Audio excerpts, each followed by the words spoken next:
বাবা দেলাওয়ার হোসেন সাঈদীকে নিয়ে ফেসবুকে আবেগঘন এক স্ট্যাটাস দিয়েছেন তার ছেলে ও পিরোজপুর ১ আসনে জামায়াতের বিজয়ী প্রার্থী মাসুদ সাঈদী। শুক্রবার তিনি তার ভেরিফাইড ফেসবুক আইডিতে লিখেছেন, বাবা, খুব মনে পড়ছে তোমাকে, আমি চোখের পানি ধরে রাখতে পারছি না। আমার ডাক কি তুমি শুনতে পাচ্ছ বাবা?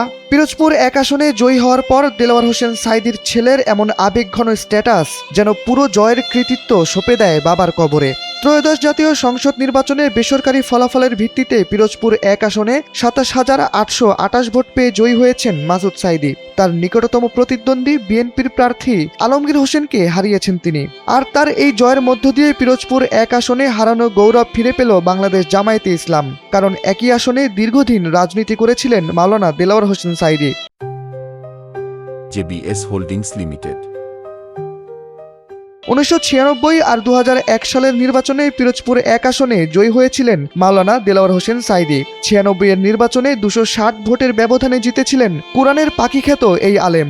২০২৩ সালের ১৪ আগস্ট আওয়ামী লীগ সরকারের আমলে মানবতাবিরোধী অপরাধে আটক থাকাকালীন মৃত্যু হয় আন্তর্জাতিক খ্যাতিসম্পন্ন এই ব্যক্তির। মৃত্যুর পর তাকে সমাহিত করা হয় পিরোজপুর সাঈদী ফাউন্ডেশনের প্রাঙ্গণে।